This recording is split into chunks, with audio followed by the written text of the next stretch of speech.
amigos de Mirada Profunda, este espacio de periodismo sin compromisos.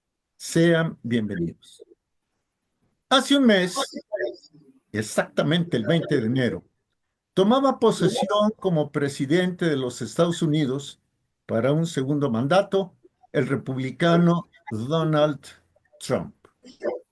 En su mensaje de toma de posesión, anunció, entre otras medidas, que designaría a los cárteles mexicanos de la droga como organizaciones terroristas extranjeras. Hoy, 20 de febrero, esos cárteles, me refiero concretamente al de Sinaloa, al Jalisco Nueva Generación, al del Noreste, también conocido como de los Zetas, al de la Nueva Familia Michoacana, al de Cárteles Unidos y finalmente al Cártel del Golfo.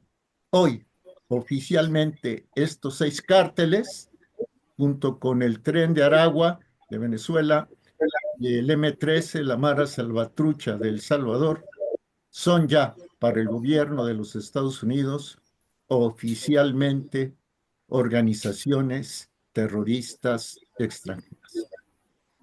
Trump ha anunciado que tiene planes de atacar a los cárteles mexicanos. Y hace apenas pocas horas, uno de sus hombres más cercanos, Elon Musk, señaló que los cárteles mexicanos pueden ser sin problema objeto de ataques con drones. ¿Esto qué repercusiones podría tener para México y los mexicanos? Analizaremos el tema con 3 especialistas del despacho Carvajal, Gómez y Asociados.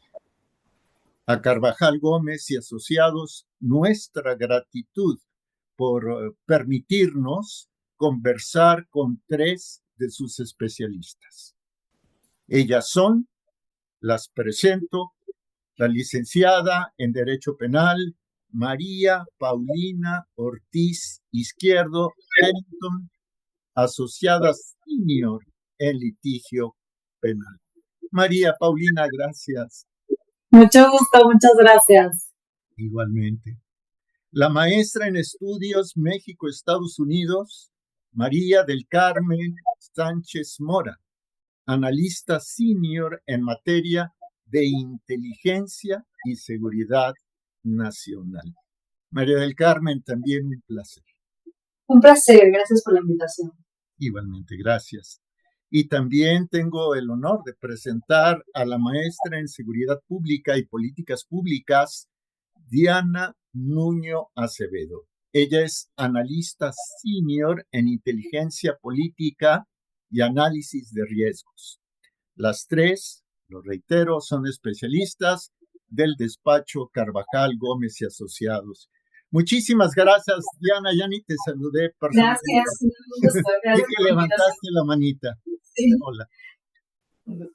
Bueno, qué placer platicar con 3 profesionales. Permítanme iniciar con la siguiente pregunta, porque entiendo que el despacho de Carvajal, Gómez y Asociados, por ejemplo, tiene entre sus funciones proveer de información, de consultoría, de asesoramiento a empresas. Así es. Bien, ¿qué consecuencias se prevén para México tras la designación de organizaciones terroristas extranjeras? ¿Qué consecuencias se prevén para México en los ámbitos de comercio, de finanzas, de economía, etcétera? Muy bien. Para empezar, hay que hacer un énfasis en esto. De las 8 organizaciones terroristas extranjeras que se denominaron el día de ayer en la lista, 7 tienen presencia en México. Y lo peor aquí es que básicamente están en todo el territorio mexicano. Nosotros tenemos justo un mapeo del control territorial de los cárteles en México y todos los que mencionaron tienen una posición estratégica y de gran peso en ciertos estados, ¿no? Además, el Tren de Aragua, que pese a que no es una organización o un cártel mexicano, en realidad tiene su origen en Venezuela, ya tiene actividades en algunos estados de México, ¿no? Entonces, desde aquí ya podemos ver que el riesgo se extiende a todo el territorio mexicano, básicamente. Ahora, ¿qué es lo que pasa con esto específicamente en el ámbito para el sector empresarial? Pues una vez que se denominan a las organizaciones terroristas extranjeras, existe un gran riesgo de que tanto las personas físicas como morales puedan estar en la lista llamada Specially Designated Global Terrorists. ¿Qué quiere decir? Que son personas que directamente o indirectamente tienen vínculos con el crimen organizado y por lo tanto pueden tener pues algunas sanciones jurídicas que ya les hablará Paulina de esto. Exacto, bueno, las sanciones jurídicas a las que una persona que sea denominada como SDNG puede ser acreedora es básicamente, bueno, la primera es una exclusión del sistema financiero por parte de los Estados Unidos. Bajo la ley del secreto bancario, pueden congelar cuentas de estas personas que, aun cuando no tengan una relación directa, porque ni siquiera tengan conocimiento de que están siendo vinculadas con estas organizaciones extranjeras terroristas, se pueden congelar estas cuentas, obviamente, en Estados Unidos. Sin embargo, el problema no acaba ahí, porque también, como parte de estas consecuencias jurídicas, existe esta cooperación internacional en la que dependencias como la Unidad de Inteligencia Financiera o incluso la Fiscalía General de la República podría estar en un acuerdo, pues, interinstitucional en el que Estados Unidos, si identifica que hay personas, ya sea físicas o morales, que están siendo vinculadas a estas organizaciones extranjeras terroristas,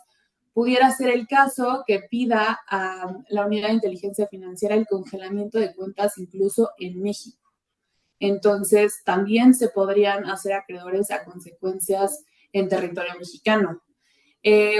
Otra de las consecuencias sería la exclusión migratoria, es decir, pues serían inadmisibles a los Estados Unidos estas personas que tengan vínculos, repito, de manera directa o indirecta con estas organizaciones extranjeras terroristas y también podrían ser sujetos a una investigación penal por parte de la DEA, el FBI y el Departamento de Justicia. Ahora, ¿qué otras implicaciones puede tener esto?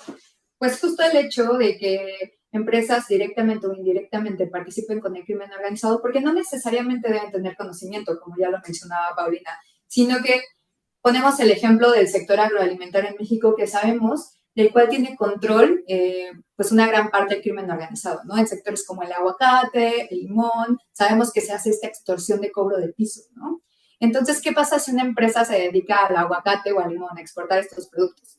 Y que se enteran que le están pagando el crimen organizado por esta extorsión. Pues básicamente están vinculados indirectamente con una organización terrorista extranjera. Y esto les pone en riesgo de estar designados en esta lista de SDGT, ¿no? ¿Qué otra situación puede pasar? Una empresa de logística, por ejemplo, que se dedique a transportar cierta mercancía a lo largo de la República y que quizá esté transportando con conocimiento o sin conocimiento mercancías ilegales, ya sea, por ejemplo, sí, estupefacientes, ¿no? Que a lo mejor el chofer del camión haya sido coercionado para trasladar esa mercancía o no coercionado, pero sí le hayan pagado muchísimo más de lo que la empresa le paga, o que simplemente pues metan mercancía y no tengan ni siquiera el conocimiento de la gran empresa que están transportando esto. Pues si se detecta esto, están colaborando para el crimen organizado y eso quiere decir que están participando con una organización terrorista extranjera. Ahora, ¿cuáles son los riesgos de todo esto a nivel económico? Pues que la reputación de las empresas que están en México pues van a perder pues muchísimo, ¿no? Porque van a tener miedo de decir, oye, yo no sé si estoy vinculada a lo mejor y no tengo conocimiento con una organización terrorista extranjera y que entonces me vayan a congelar mis cuentas. Entonces, mucha de la inversión extranjera, sobre todo de pues empresas estadounidenses o incluso extranjeras, que estén en México, pues van a querer retirarse. Y esto le va a afectar económicamente al país, ¿no? Por este nivel reputacional de esta situación que yo exponía al principio, que básicamente en todo el territorio mexicano tenemos organizaciones terroristas extranjeras. Por cierto, María del Carmen, muy clara la explicación que nos das, la explicación que nos da también Paulina. Hablabas de que son 7 los cárteles que operan en México, además de los 6 que un servidor mencionó al principio. ¿El séptimo es el Tren de Aragua o es la Mara Salvatrucha? No, es el Tren de Aragua, El que Tren de tiene Aragua. presencia en México. Sí. Ahora, retomando la respuesta, si la inversión extranjera directa se va, recuerdo que según datos del Banco de México, la inversión extranjera directa proveniente de Estados Unidos el año pasado fue de alrededor de 14,000 millones de dólares. Si esa inversión extranjera directa se va, se desaprovechará la oportunidad de la relocalización de empresas, el nearshoring, y también habrá desempleo.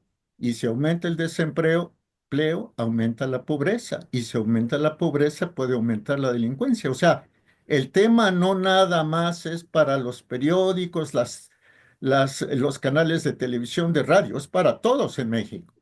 Exacto. Muchísimas gracias. ¿Cómo podría aprovechar México que se designó a los cárteles de Sinaloa, Jalisco Nueva Generación, del Noreste, paréntesis, los Zetas, la nueva familia michoacana, la de los cárteles unidos y la del Golfo? ¿Cómo podría aprovechar México esta designación de organizaciones terroristas extranjeras? ¿Hay manera de que México le saque algún provecho para bien de la nación y de la gente mexicana? Pues sí, posiblemente sí tendría. Si México lo aprovecha en materia de cooperación, intercambio de información, para poder hacer algún convenio como fue con Iniciativa Mérida, para poder obtener recursos que permitan fortalecer a las dependencias de seguridad en el país y entonces tener ya una estrategia mucho más confrontativa con estos grupos delictivos. Después del entendimiento bicentenario, francamente se quedó nada más en un discurso, en reuniones que se tenían entre ambos países a nivel de seguridad, pero en ningún momento se tradujo en recibir recursos, que ese sería uno de los mecanismos que México podría aprovechar. Sentarse a la mesa y decir, si esta es la lista que tienen ustedes para designar a estos cárteles, yo no los puedo combatir solos. Tengo, sí, Fuerzas Armadas, tengo Guardia Nacional, tengo un despliegue, pero necesito el apoyo, necesitamos intercambiar información. Que no sería la primera vez, varias veces, en otras ocasiones, igual con otro tipo de líderes delictivos, como el Chapo Guzmán, sí se obtenía información de Fuerzas Armadas de Estados Unidos, pero al final quienes concretaban la operación eran las fuerzas mexicanas. Podría ser justamente el puente que deja el entendimiento, que se pueda ya traducir y materializar. Ahora, por otra parte, también hay que ver cómo se dirigen estas negociaciones, ¿no? Si bien justo se pueden aprovechar de una manera positiva y que ambos países nos nutramos y podamos blindar nuestra seguridad nacional y nuestros intereses, cada quien desde sus circunstancias, hasta ahorita, pues las negociaciones que ha marcado Donald Trump han sido pues bastante duras y en realidad la respuesta de México no puede ser suave ante esto, ¿no? También tiene que ser dura la respuesta. En este caso, justo en la conferencia matutina del día de hoy que dio la presidencia, mencionó esta cuestión de cómo se les puede dar la vuelta, ¿no? En esta designación de organizaciones terroristas extranjeras, pues ella mencionó justo que a todas las productoras y distribuidoras de armas en Estados Unidos se va a ampliar esta demanda, porque recordemos que ya tenemos un largo tiempo en esta disputa de, ok, sí puede ser que México produzca las drogas y las vende a Estados Unidos y les afecta, pero ¿de quiénes son las armas que porta el crimen organizado en México? ¿No? El 80% vienen por lo menos de Estados Unidos. Entonces, esta es la forma en la que se le puede dar la vuelta en una negociación dura de decirle, ok, si tú me estás designando a mis cárteles o a mi crimen organizado que está en México como organizaciones terroristas extranjeras, yo te voy a decir que el 80% de sus armas que poseen ellos vienen de Estados Unidos. ¿Eso qué quiere decir? Que tú también estás colaborando directa o indirectamente con el crimen organizado. ¿Qué quiere decir? Que tú también podrías estar en esa, o tus empresas estadounidenses también podrían estar en esta lista de Specially Designated global terrorist, ¿no? Esta es la manera en la que se le puede dar la vuelta en una negociación más dura, pero justo hay en estas dos partes, tanto en una cara positiva, que es una cooperación bilateral en donde podemos entendernos y tener pues acciones positivas de ambos lados, o en esta negociación dura en donde pues vamos a ver quién puede más, ¿no? Pero lamentablemente también tenemos que decir que estamos en una relación bilateral bastante asimétrica en cuanto a poder en el sistema internacional. Entonces, pues sí tenemos pues menos fuerza que Estados Unidos en esas cuestiones, ¿no? Justo a eso quería llegar su servidor, porque uno ha aprendido como periodista con el paso de los años que, por ejemplo, cuando Donald Trump habla de colaboración, la colaboración para Trump es imposición. Así es. Y cuando México habla de una respuesta firme, por ejemplo, contra las fabricantes de armas, pues finalmente la demanda es en tribunales de los Estados Unidos, no es en tribunales mexicanos. Entonces, tengo la impresión de que México puede hacer muy poco en ese sentido. México va a tener un margen de maniobra muy limitado y muy acotado. Hacia el final, los perfiles de ambos mandatarios, tanto Donald Trump como en México Claudia Sheinbaum, son personas que se van a tener que dirigir, en el caso de Claudia Sheinbaum, con mucho más énfasis hacia su electorado, porque del discurso que ella mantenga al interior de la nación, tanto para un tema de unidad nacional, también será un tema de unidad dentro del partido. Y en el caso de Trump, Trump tiene un margen de maniobra mucho más amplio, porque este es su segundo y último mandato. Los republicanos están muy fortalecidos y la parte demócrata resultó bastante lesionada después del proceso electoral. Los demócratas posiblemente tienen un tema de reflexión de qué es lo que harían respecto a las intermedias que se vengan en su país. Pero eso es un tema que México también tendrá que manejar con cautela, porque a Estados Unidos tampoco le va a convenir deslindarse o perderse. Al final siempre ha sido una relación donde el tema o las discusiones pueden subir de nivel en la narrativa, pero la colaboración no puede parar. Y económicamente a Estados Unidos tampoco le conviene pelearse con México, porque también tienes a China con una muy fuerte presencia en toda América Latina. Y China y Estados Unidos siguen en medio de una guerra comercial. Totalmente. Muchísimas gracias, Diana. ¿Podría Estados Unidos, salud, podría Estados Unidos emprender en los próximos días y semanas acciones jurídicas, económicas y financieras en contra de funcionarios, de políticos, de empresarios, de banqueros mexicanos? O sea, siempre y cuando estas personas, o sea, creo que hay que recordar esto que acaban de mencionar Diana y María respecto a la importancia de Estados Unidos de, finalmente estas son cuestiones también políticas en las que se tiene que mantener en cuenta todo momento el cómo sí, claro que pueden haber represalias siempre y cuando pertenezcan estos empresarios, estos políticos a estas organizaciones que tengan que ver con organizaciones extranjeras terroristas. Sin embargo, creo que también ahí Donald Trump debería de tener mucho cuidado respecto de los movimientos políticos y las implicaciones políticas que eso pudiera llegar a generar en México, ya que los movimientos que hace Donald Trump para con México tienen repercusiones también en el ámbito comercial. Pues aquí yo lo veo hacia dos escenarios, porque podría ser que comiencen investigaciones y entonces tenga la intención de notificar al gobierno de México sobre ciertos empresarios o peor, funcionarios del gobierno mexicano, de cualquier partido, ediles, gobernadores, puede ser, que estén vinculados con estas organizaciones delictivas ahora ya clasificadas como grupos terroristas, o hacerlo de manera unilateral como lo ha hecho, o que hay otro mecanismo que también ya lo mencionaba Raimundo Rivappalacio de manera repetitiva en su columna del Financiero, que Donald Trump está haciendo uso de los medios de comunicación para hacerle llegar mensajes previos al gobierno de México.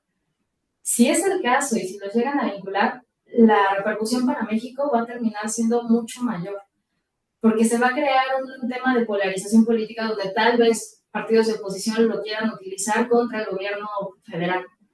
Y si es el caso, hay empresarios que trabajan, y como bien decía María, si ellos no saben que están vinculados, eso también va a terminar desincentivando las inversiones. Y recordemos que también hace aproximadamente un mes el secretario de Estado de Estados Unidos mencionó y afirmó que el crimen organizado tiene vínculos con el gobierno mexicano, ¿no? Eso quiere decir que justo, como ya lo mencionaban mis compañeras Paulina y Diana, que las investigaciones y esta tensión que está ejerciendo Estados Unidos contra México también va para hacer investigaciones contra esos actores clave de la política de México que estén vinculados al crimen organizado, ¿no? De manera inmediata sí lo vería poco probable que ya se abra una investigación. Yo creo que la decisión que va a terminar inclinando la balanza sobre tomar ya alguna decisión inmediata contra algún actor político del sector económico va a ser si el gobierno de México opone o no resistencia a la colaboración. Adiós. Todo depende de la respuesta que dé México.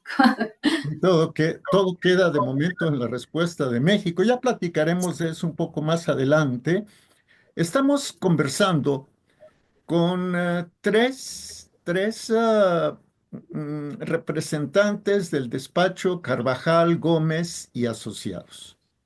Ellas son la licenciada en Derecho Penal, María Paulina Ortiz Izquierdo Harrington, asociada senior en litigio penal, con la maestra en Estudios México-Estados Unidos, María del Carmen Sánchez Mora, analista senior en materia de inteligencia y seguridad nacional, y con la maestra en Seguridad Pública y Políticas Públicas, Diana Nuño Acevedo, analista senior en inteligencia política y análisis de riesgos. Ya nos plantearon los escenarios probables en materia, por ejemplo, de inversión extranjera directa y todo lo que eso conlleva, la disminución de la inversión extranjera directa, la inversión de los Estados Unidos en México. Ya nos plantearon el escenario de una muy probable polarización política en caso de que Trump esté en desacuerdo con las respuestas que dé el gobierno mexicano a sus exigencias.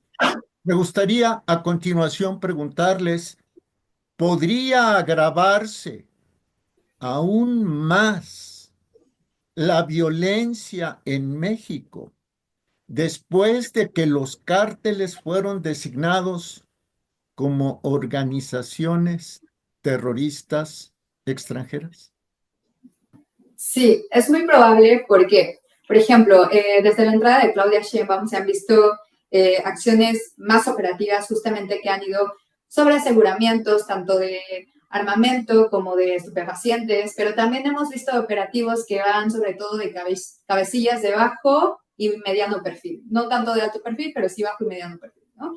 Y esto ya ha pues reflejado en una respuesta de crimen organizado ante ello, ¿no? Hemos visto coches bomba, por ejemplo, hemos visto, sí, enfrentamientos directos, el crimen organizado con Fuerzas Armadas, por ejemplo. Entonces, el hecho de esta designación de organizaciones terroristas extranjeras va a obligar, sí o sí, en algún momento, a México a intensificar estas operaciones de seguridad nacional contra el crimen organizado, ¿no? ¿Qué quiere decir? Que el crimen organizado va a dar una contestación entre ellos, ¿no? Porque usualmente el crimen organizado no es que se quede sin nada.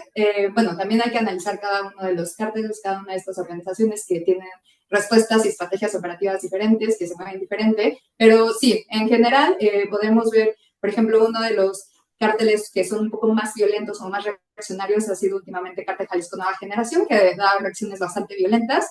Entonces, por supuesto que vamos a ver, pues sí, represalias violentas en el caso de que justo se intensifican las operaciones contra estos grupos. Y también, si a la larga esta estrategia de Estados Unidos funciona, si esto llegase a pasar, pues también vamos a ver una fragmentación al interior de los cárteles, ¿no? De hecho, actualmente ya vemos una fragmentación en el cártel de Jalisco entre la Malliza y la Chapiza. Entonces,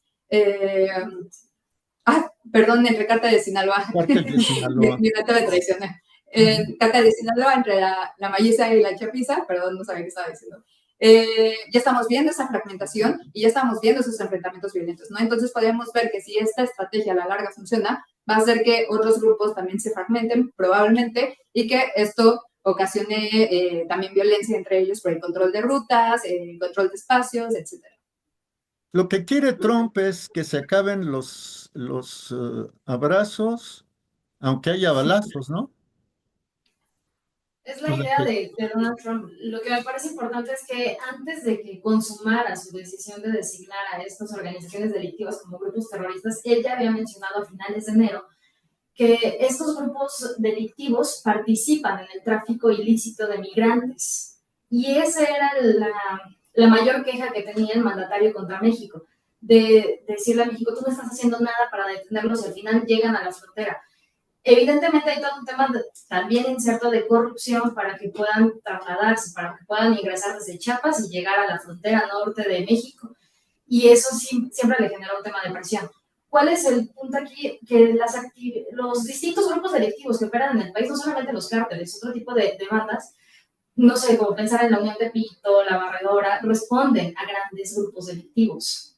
Entonces, lo que yo veo es que sí, difícilmente la violencia va a disminuir, pero posiblemente van a buscar otro tipo de actividades ilícitas, porque al final la criminalidad no va a parar. Ya había una diversificación del crimen organizado, pero entonces hacia dónde se orientan. Y aquí hay otro tema que sí preocupa y debería de ser un tema de interés o menos prioridad para la seguridad pública en el país, que es la extorsión, el cobro de piso. Sí, recordemos ante esto que el mayor interés del crimen organizado siempre va a ser interés económico. En comparación de un grupo realmente terrorista, que su mayor interés no es lo económico, sino acciones políticas, ¿no? Entonces, también por ahí podemos ver justo esta diferenciación entre los conceptos de si realmente los cárteles son organizaciones terroristas extranjeras. claro, ustedes han elaborado en Carvajal Gómez y Asociados un estudio muy interesante al respecto. Por tiempo no podemos entrar al tema de, bueno, cuáles son las características reales de una organización terrorista extranjera y la de los cárteles, en fin. Pero escuchándolos, mejor dicho, escuchándolas, me quedo pensando, Diana hablaba de la diversificación y eso no solo me lleva a pensar en el cobro de piso o en el tráfico de personas, sino también, por ejemplo, en la trata de personas y en el secuestro. Tristemente, ¿estaría yo en lo correcto? Así es, de hecho, por ejemplo, esta organización extranjera llamada Tren de Aragua, que se posiciona en México, tiene dos actividades principales en territorio mexicano, que es el tráfico de personas y la trata de personas, sobre todo con fines de explotación sexual. Entonces, no es el único grupo que se dedica a esto, tenemos otras organizaciones criminales que se dedican a esto porque obviamente tienen grandes rendimientos económicos. Hay muchísimo turismo que viene a México justamente para esta explotación sexual, lamentablemente. Y pues sí, es un negocio ilícito que da muchísimas ganancias. ¿Pero qué no se dan cuenta las autoridades mexicanas de eso? Es que depende de lo que cada país está observando dentro de su esfera de seguridad, lo que le preocupa. Pues el caso de Estados Unidos es muy claro. Ellos están preocupados por un tema de drogas y migración. Pero México tiene que analizar que simplemente Estados Unidos va a cerrar la llave a cierto tipo de líneas delictivas. Al final el mercado se va a terminar colocando en territorio nacional, que eso es lo que sucedió con México. México en el tema migratorio era simplemente un país de paso y resulta que no.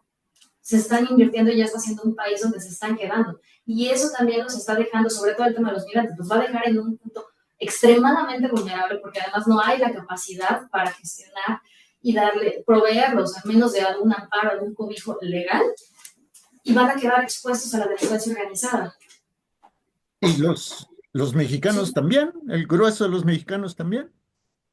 Sí, o sea, esta decisión al final tampoco nos va a ayudar a nosotros para acabar con la delincuencia organizada en el país. Observo, por ejemplo, el caso de Guerrero.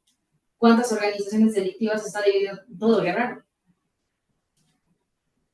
¿Cuántas son? Son 7 u 8 organizaciones delictivas en nada más un estado. Qué barbaridad, qué barbaridad.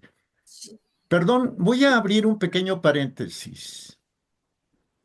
Eh, las acciones de Trump o los anuncios de Trump, el designar a los cárteles como organizaciones terroristas extranjeras, tendría también como una finalidad indirecta pegarle a China.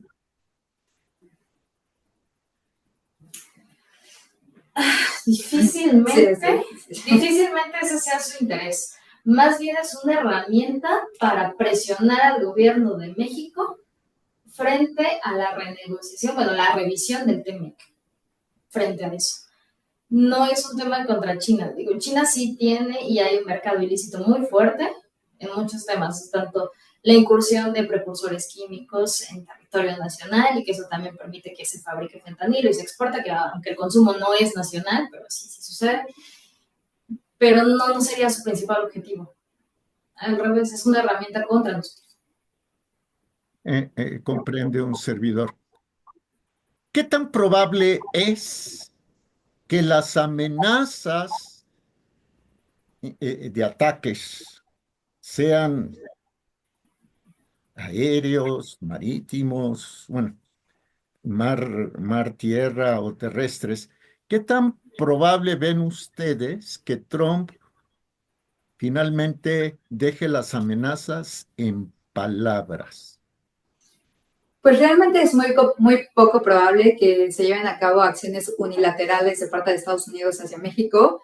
Si llega a pasar una cuestión de cooperación, justo va a ser eso, cooperación, todo va a ser, sí, bajo un medio de presión, por supuesto, pero al final orientado a que México pues acepte las demandas que dé Estados Unidos, ¿no? Y ya lo hemos estado viendo a lo largo del tiempo, por ejemplo, hace un par de semanas, el Senado dio acceso a 10 elementos de las Fuerzas Armadas de Estados Unidos para entrenamiento, etcétera, en México, pero eso puede ser un poco de pues acciones infiltradas para hacer investigaciones así, pero al final es bajo aceptación de el Estado mexicano, ¿no? Entonces, una acción unilateral es muy poco probable que pase. No voy a anular la probabilidad porque siempre existen escenarios en el sistema internacional que podrían ocurrir, pero sí es muy baja la probabilidad. Si el gobierno mexicano coopera como quiere Trump, entonces la probabilidad será baja. Hoy, 20 de febrero, la probabilidad de un ataque con drones y misiles a cárteles de la droga es baja, entonces. Sí, es baja. Es muy Es bajo. O baja. sea, el juicio que María es muy, muy bajo. O sea, Trump sabe hasta dónde va a estirar la liga con las acciones que emprenda. De hacer lo contrario y además que sea un tema público donde asuma la responsabilidad de un ataque armado en territorio nacional, aunque sea contra una organización terrorista, ya estaríamos hablando no de injerencia, ya se hablaría de una invasión, una intervención militar en territorio nacional. Y eso ya es grave a la soberanía, que es justo lo que hablaba también hoy en la mañana la presidenta de México, de estas modificaciones que se le pueden hacer a la legislación. Pero pues además hay que hacer un análisis un poco del perfil de Donald Trump, ¿no? Sabemos que es un negociador duro, que va con todo y va por la presión, y si no es por ahí, pues va a hacer presión por otras formas, pero no con una intervención directa y menos con un socio tan importante como lo es México. Al final, ya lo mencionaba también hace un rato Diana, México y Estados Unidos vivimos en esta... pues en este vínculo un poco de amor-odio, porque pues ahí tenemos que estar, porque tenemos una frontera sumamente importante y extensa en donde compartimos muchísimas problemáticas, pero también compartimos muchísimas cuestiones de comercio, ¿no? Que nos favorecen a ambos al final del día, productos que se exportan a Estados Unidos, que le funcionan a Estados Unidos. Entonces, no se podría ganar a un enemigo de ambos lados, porque al final es una relación, ya lo mencionaba, de amor-odio, en donde tenemos que funcionar sí o sí. A lo mejor sí, bajo muchísima presión de parte de Estados Unidos en esta relación asimétrica que tenemos de poder, pero pues al final vamos a terminar cooperando de alguna u otra forma, ¿no? O sea, el gobierno de Claudia Sheinbaum en el discurso protestará, reprochará, reclamará soberanía, etcétera, pero debajo de la mesa estará cooperando con Estados Unidos, es decir, estará haciendo lo que los Estados Unidos le pidan. Sí, no, o sea, yo creo que sí, pero sí creo que Claudia Sheinbaum ha sido muy firme respecto al tema de la soberanía de México y creo que este tema de la cooperación no vendría desde un lugar de sumisión, sino justo de Nivelarse. exacto, de este beneficio que ambos países obtienen el uno del otro y de que finalmente el tema de las organizaciones criminales en México, de los cárteles, sí es un problema de seguridad, ¿no? Es un problema de seguridad muy delicado, que sin duda es parte de cualquier sexenio, está siempre sobre la mesa que se tiene que tratar, pero yo no veo a Claudia eh, agachando la cabeza, la verdad. No, la verdad es que la presidenta se ha mantenido y lo va a seguir haciendo un discurso de narrativa. Y sin importar si aquí no va a importar absolutamente el partido político al que se responda, no va a haber un actor político que le dé la espalda a la presidenta.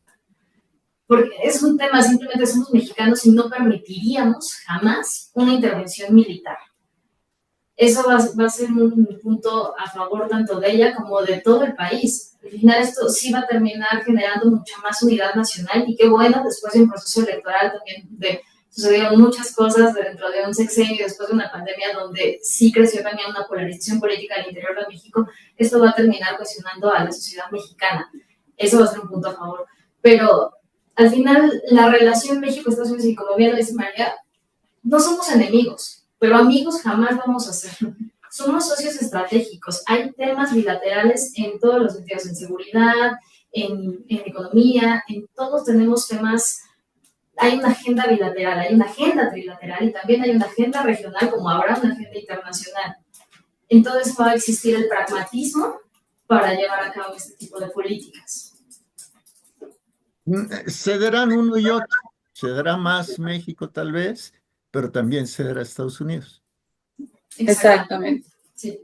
Recuerdo que Diana hablaba de que el discurso de la presidenta Sheinbaum será un discurso dirigido sobre todo a sus bases electorales.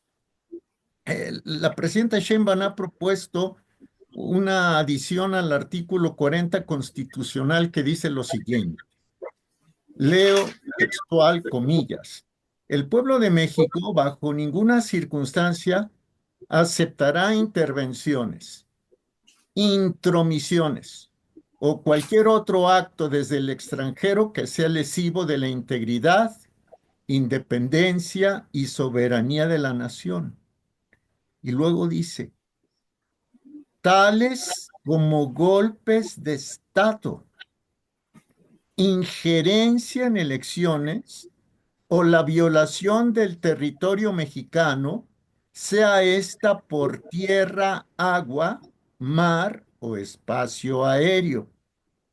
Y agrega la propuesta de la presidenta Sheinbaum de modificación al 40 constitucional. Tampoco consentirá intervención en investigación y persecución alguna sin la autorización y colaboración expresa del Estado mexicano en el marco de las leyes aplicadas. Y también quiere una modificación en el artículo 19 constitucional para que diga, a cualquier nacional o extranjero involucrado en la fabricación, distribución, enajenación, traslado o internación al territorio nacional de manera ilícita de armas y de cualquier extranjero que realice actividades al margen de la ley, vinculadas con los párrafos segundo y tercero del artículo 40 de esta Constitución, se les impondrá la pena más severa posible, así como la medida cautelar de prisión preventiva oficiosa. ¿Cómo interpretan esto? Bueno, yo creo que para empezar, la soberanía es una cuestión que ya está plasmada actualmente en nuestra Constitución y es un principio fundamental que rige también el derecho internacional. De hecho, en el artículo 2 de la Carta de las Naciones Unidas está previsto este principio de soberanía en el que se entiende que, bueno, cada estado tiene derecho respecto de su territorio, de su población y respecto de sus asuntos internos, sin que otros estados o organismos internacionales puedan intervenir en ellos, ¿no? Creo que esta modificación atiende a más bien un mensaje a reiterar de manera más literal, porque en nuestra Constitución no está plasmado tan literalmente esta cuestión de la soberanía, y yo lo interpreto como un mensaje tanto para los mexicanos, para brindarnos este mensaje de unidad, de seguridad, pero también para los Estados Unidos y para cualquier estado que pretendiera ahora o en un futuro intervenir en el Estado mexicano. Sí, coincido completamente con Paulina. Fue una manera excepcional de la presidenta para, como ella lo dijo textualmente, blindar la soberanía. No habíamos tenido la necesidad de hacerlo así porque teníamos los principios de política exterior, porque la historia de México nos había llevado justo hacia otro lado. Es una forma en la que la prisión preventiva se va a ocupar como un mecanismo muy interesante bajo esta circunstancia, bajo esta lógica y bajo este contexto. Por ejemplo, la reforma 40 constitucional, al menos yo no veo que exista alguna oposición para desahogarla de su trámite legislativo.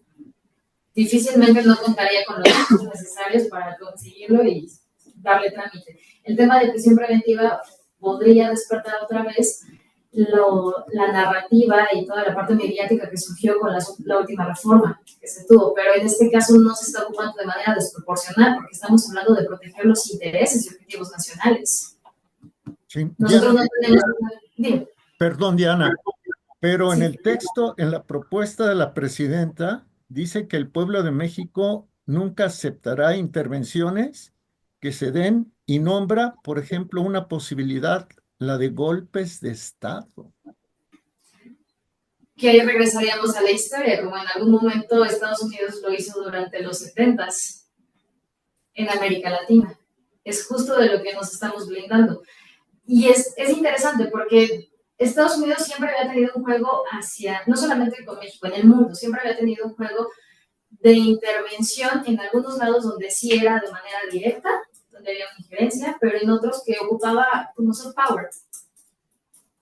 Así lo atendía. Pero en este caso sí se está adelantando a lo que pueda surgir. No creo que Estados Unidos llegue a tener un golpe de Estado, pero el tema electoral sí es importante. Que lleguen a salir noticias porque ponga en duda el trabajo del INE. Aquí y sobre todo en el contexto. Sí. Perdón, está tratando entonces de halagar el oído de sus electores. Exactamente. Aunque Estados Unidos no tenga la intención de promover un golpe de Estado. No lo promovería. No promovería el golpe de Estado, no lo haría así. Eso ya sería un tema muy directo, pero es que vuelvo a lo mismo. Estados Unidos sí lo pudiera hacer, no de manera como oficial dentro del gobierno, pero sí a través de medios de comunicación que podrían distorsionar la información y hacer dudar al electorado. Por ejemplo, se viene el proceso las elecciones al Poder Judicial. En el momento en el que salga una nota donde se esté dudando de cualquier medio, New York Times, The Wall Street Journal, donde dude de la actuación del INE, entonces podríamos decir que de ellos están opinando y eso no es nuevo. También el expresidente Andrés Manuel López Obrador hablaba de lo mismo, sobre el tema de noticias falsas que lo hacen con el interés de desestabilizar cierto tipo de procesos internos. Entiendo. Finalmente, ¿qué prevén cada una de ustedes? ¿Qué acciones prevén de Trump para los próximos días y semanas? ¿Qué es tu respuesta? Reacción siempre. Va a volver, o sea, el tema va a estar opacando en medios, yo creo que a nivel internacional, porque además es algo que va a llamar la atención de qué manera se va a comportar Estados Unidos con su vecino.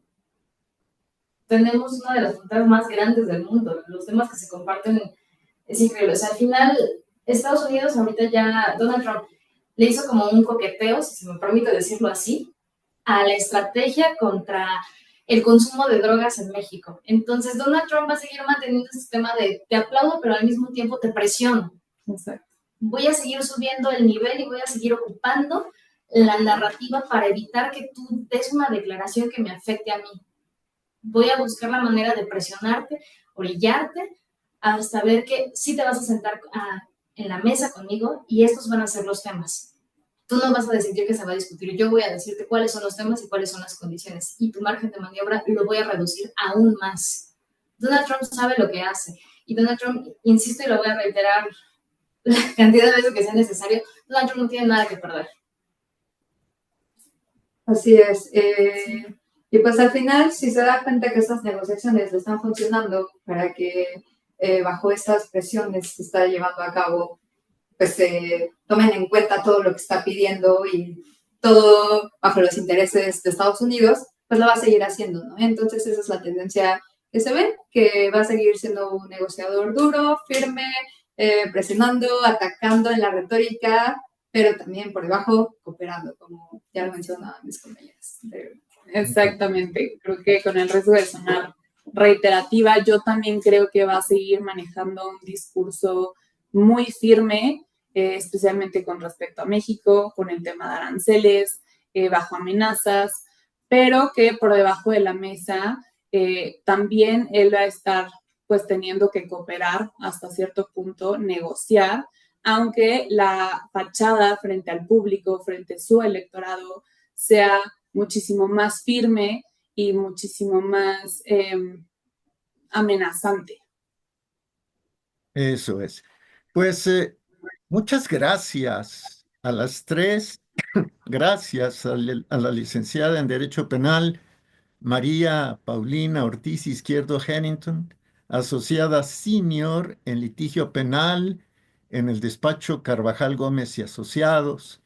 Gracias a la maestra en Estudios México-Estados Unidos, María del Carmen Sánchez Mora. Ella es analista senior en materia de inteligencia y seguridad nacional.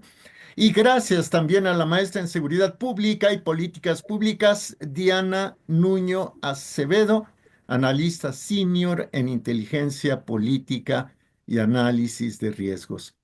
Ha sido un privilegio conversar con ustedes. Muchísimas gracias. Gracias por la invitación y estamos a la orden. Claro que sí. Por favor, transmitan nuestra gratitud al despacho Carvajal, Gómez y Asociados. Su servidor se queda a manera de conclusión con que en este momento es muy reducida la probabilidad de un ataque bélico en la modalidad que fuere contra los cárteles designados organizaciones terroristas extranjeras. Muy reducida, ¿verdad? Sí. Muy reducida. Perfecto. Pues gracias nuevamente y como siempre decimos, gracias a usted, porque nos ve, mejor dicho, nos ve, una dislexia, nos ve, nos oye y participa. Hasta la próxima.